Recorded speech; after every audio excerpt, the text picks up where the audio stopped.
फिरोजाबाद को किसकी जरूरत है? फिरोजाबाद की राजनीति क्या कहती है? फिरोजाबाद में विकास की गंगा, व्यापार के लिए नए आयाम, चूड़ियों का शहर फिरोजाबाद में किस तरह से व्यापार बढ़े, उत्पाद बढ़े, इन तमाम सवालों पर सीधी आज बात होगी। आज हमारे साथ मौजूद हैं फिरोजाबाद के जाने माने प्रेम ग्लास के मालिक राकेश अग्रवाल जी। उनसे सीधी बात करेंगे और जानेंगे कि पिछले कई दिनों से उम्र दराज भी हैं तो और राजनीति में कितना कुछ देखा है और फिरोजाबाद में तमाम चेहरे आए हैं, लेकिन ऐसा कौन सा चेहरा है जो फिरोजाबाद को विकास की ओर ले जाए। तो स्वागत है राकेश जी आपका बहुत बहुत हमारे चैनल में। धन्यवाद जी राकेश जी, मेरा पहला सवाल, चुनाव बहुत नजदीक है, क्या लगता है तमाम चेहरे हैं फिरोजाबाद में, लेकिन फिरोजाबाद की राजनीति क्या कहती है?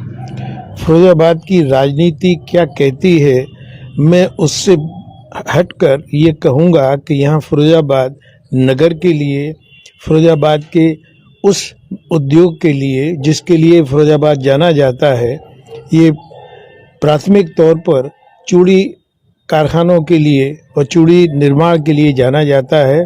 लेकिन जब से यहाँ नेचुरल गैस आई है तब से यहाँ कांच के अन्य बेहद उत्पाद और बनने लगे हैं, और इन सब के लिए मैं समझता हूँ जो आवश्यक है वो ऐसे व्यक्ति की, जिस व्यक्ति की जो कार्यकलाप हों वो नगर विकास के लिए, उद्योगों के विकास के लिए बहुत ज़्यादा जागरूक हो वो शख्स, इसके अलावा हर समय उपलब्ध हो।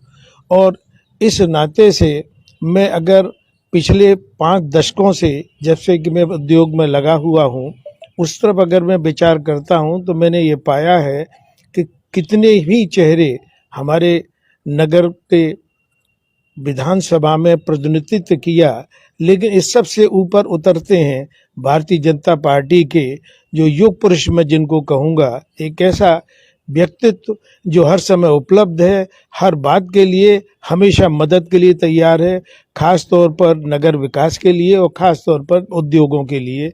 वो नाम है मनीष असीजा का।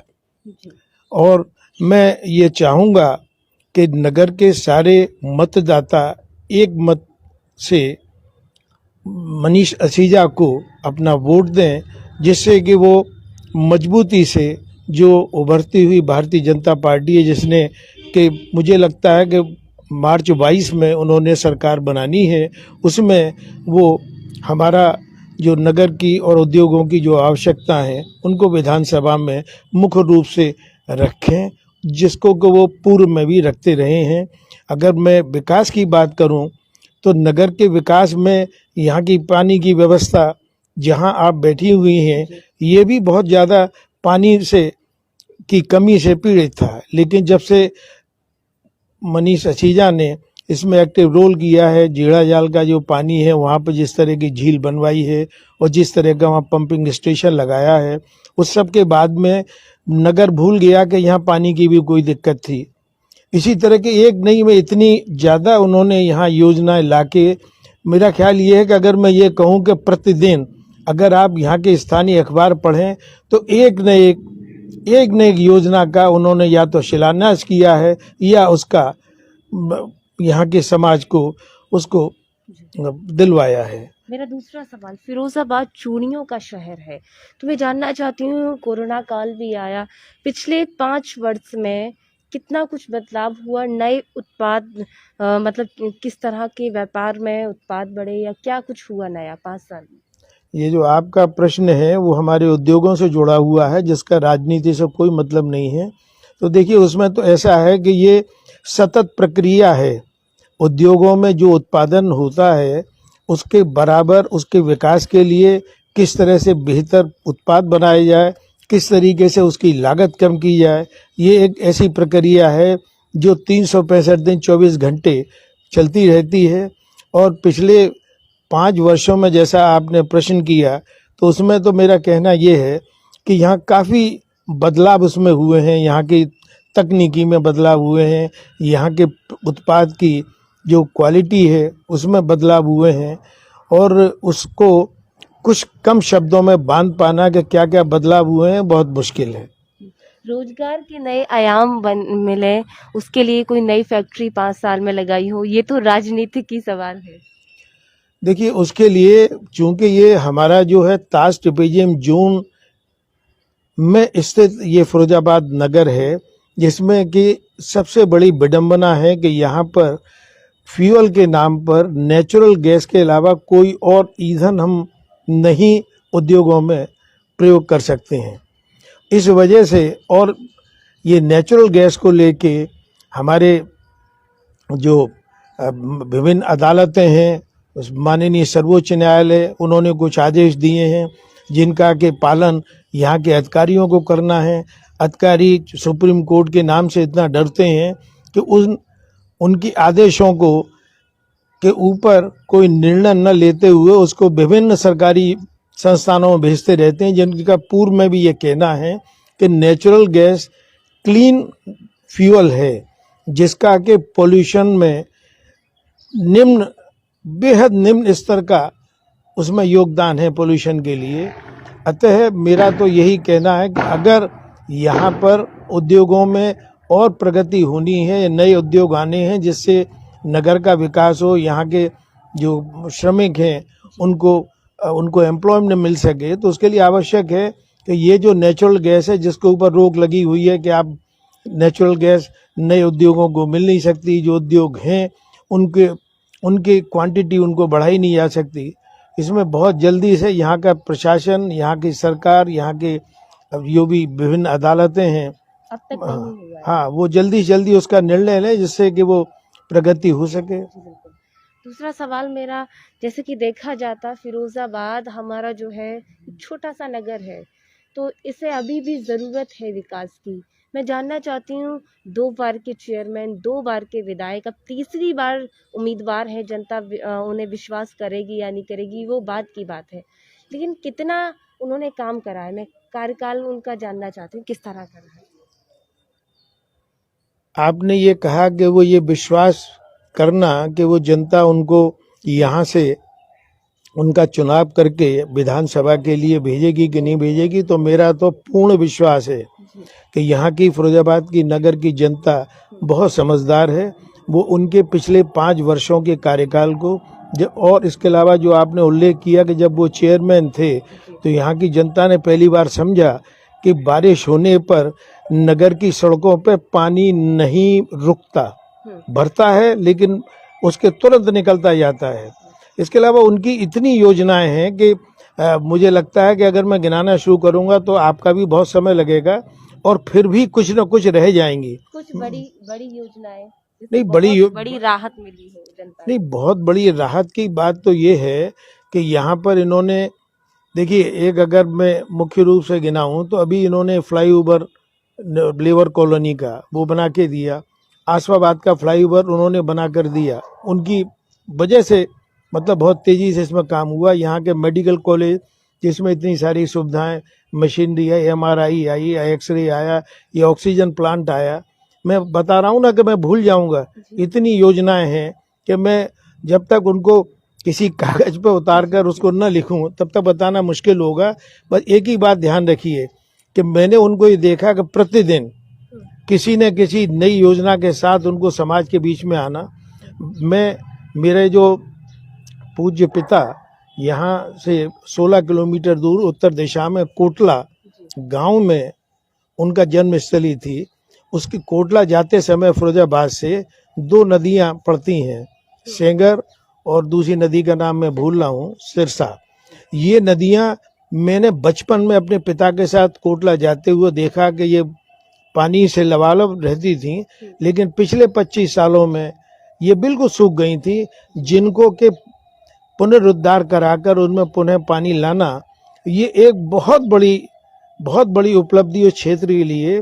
जिस क्षेत्र को, नारकी क्षेत्र को डार्क जोन घोषित कर दिया गया था, लेकिन पिछले वर्ष से जब से उसमें पानी आया है तो मैं समझता हूं कि जो डार्क जोन से उसका नाम कट जाएगा, नारकी क्षेत्र का। वहाँ के लोगों को सिंचाई, पानी और रोज न रोज जो पानी की उपलब्धता होने से जो जीवन आसान हो गया है, उसके लिए मैं बहुत ज़्यादा शुक्रगुजार हूँ मनीष भाई का। एक बड़ा सवाल, लॉकडाउन रहा, कोरोना काल रहा, डेंगू काल भी रहा, तो हमने देखा उस समय कोई भी फिरोजाबाद के जो अभी दावे ठोक रहे हैं उम्मीदवार हैं कभी नजर नहीं आए थे।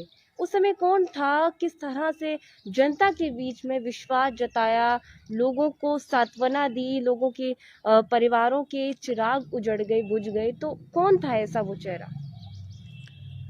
पुनः मैं इनका नाम मनीष असीजा का ही लूंगा। उसका बहुत स्पष्ट कारण भी है कि जिस समय कोरोना काल था या डेंगू काल था तो ये इतने लोगों को इन्होंने चिकित्सा अपने प्रभाव से उपलब्ध कराई सरकारी अपने अस्पतालों में। इसके अलावा उनको दिल्ली भेजने का हो या किसी का हो, वैसे भी रोजमर्रा में मनीष असीजा भाई का एक निश्चित दिनचर्या है, जिस निश्चित दिनचर्या में वो अपने कार्यालय में दोपहर 2 बजे तक उपलब्ध रहते हैं, 2:30 बजे तक उपलब्ध रहते हैं। जब भी मैं किसी कारण से उद्योग के किसी काम से उनके पास गया तो वहाँ 200 से लेके 300-400 लोगों तक मैंने वहाँ की भीड़ देखी, जिसमें सब तरह के लोगों की मांग को वो समझते हुए उनका उसी समय निवारण करते हैं। लोगों को अस्पताल भेजना है, लोगों की किसी राशन की समस्या है, लोगों को किसी तरह की कहीं किसी भी सरकारी विभाग से कोई भी अगर किसी योजना का लाभ मिलना है तो हमेशा ही उपलब्ध रहते थे। और पिछले दिनों जब वो ऑक्सीजन की बात थी तो उन्होंने कहाँ से यहाँ लोगों को ऑक्सीजन उपलब्ध कराई, जिसकी मेरे को पूरी जानकारी है, क्योंकि ये प्राइवेट ट्रॉमा सेंटर जो है मैं उससे जुड़ा हुआ हूँ।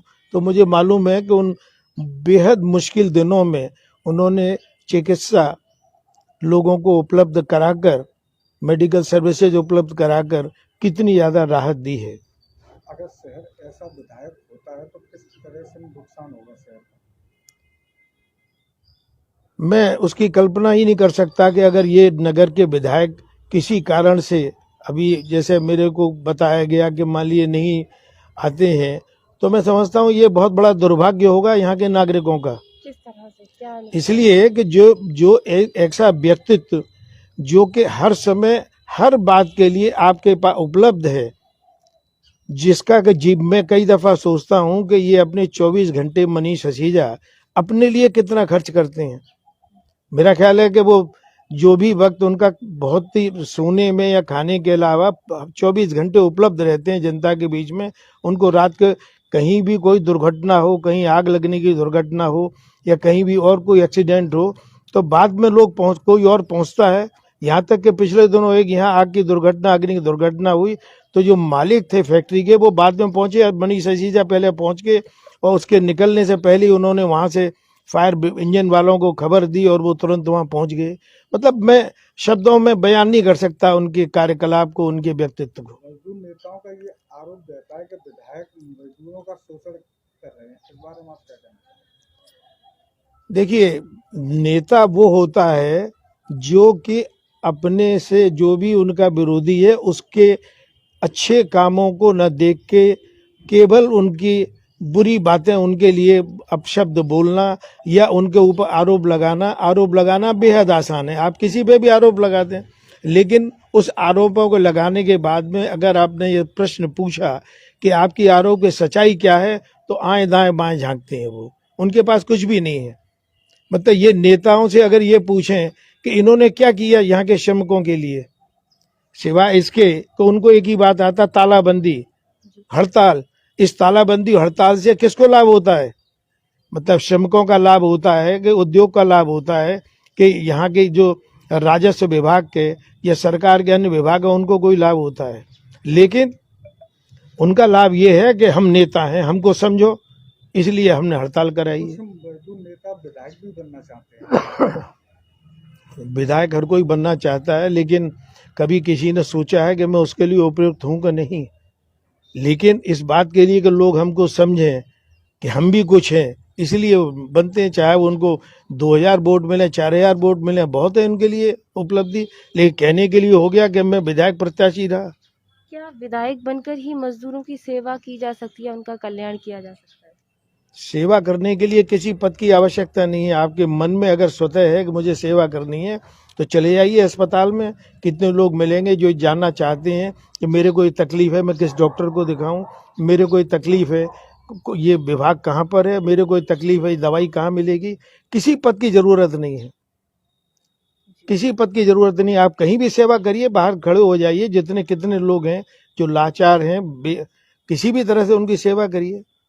कोई सेवा के लिए कहीं भी कोई किसी पद की, मेरा ये सोच है, किसी पद की किसी की आवश्यकता नहीं है। मेरा आखिरी सवाल, क्या लगता है चुनाव 2 दिन रह गए हैं, तो आप शहर की जनता से खासकर क्या अपील करना चाहेंगे और क्या कहना चाहेंगे? क्योंकि तमाम चेहरे हैं, ऐसा कौन सा चेहरा है जो फिरोजाबाद को विकास की ओर ले जाए, फिरोजाबाद में खुशहाली रहे, फिरोजाबाद में हिंदू मुस्लिम एकता रहे? जिस मनीष असीजा जिस पार्टी के प्रत्याशी हैं, भारतीय जनता पार्टी के, मैंने इनके हर रोज दूरदर्शन माना कि टीवी पर या अन्य जो सोशल मीडिया चैनल्स हैं, इस पर किसी भी नेता को ये कहते हुए कभी नहीं बोला कि सुना मैंने कि ये कोई मुसलमान को या हिंदू को या किसी को वोट, कोई उनकी योजनाओं का लाभ मिले।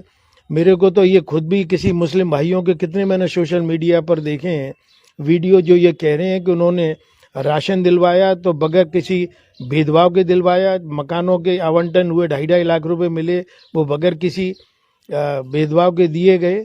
और नगर की जनता से मेरी तो बड़ी विनम्र ये निवेदन होगा कि वो वोट देने से पहले, अपना मत डालने से पहले सोचें ठंडे दिमाग से कि इनके मनीष सिसोदिया जो है उनके कार्यकलाप क्या रहे और दूसरों के वायदे हैं। इनका तो किया हुआ काम है और दूसरों के वायदे हैं, जिन वायदों पर वो कितना खरे उतरेंगे नहीं उतरेंगे कोई नहीं जानता। दूसरा, केंद्र में चूंकि भारतीय जनता पार्टी की सरकार है और वही सरकार उत्तर प्रदेश में है, तो अगर ऐसा होता तो इसको कहते हैं डबल इंजन की सरकार, तो सारी योजनाओं का बहुत तेजी से, बहुत जल्दी से हम सब लोगों को लाभ मिलेगा। मेरा सबसे फिर पुनः निवेदन है कि बिल्कुल एक मत होकर अपनी भारतीय जनता पार्टी के प्रत्याशी मनीष भाई को वोट दें और उनको बहुत ज़्यादा वोटों से जिताएं। जी बिल्कुल, बहुत बहुत शुक्रिया। तो ये है राकेश अग्रवाल जी, प्रेम गिलास के मालिक, जिन्होंने साफ तौर पर बताया कि फिरोजाबाद शहर को किसकी आवश्यकता है, खुशहाली विकास की ओर कौन ले जा सकता है। तो देखते रहें आरके टीवी। नमस्कार।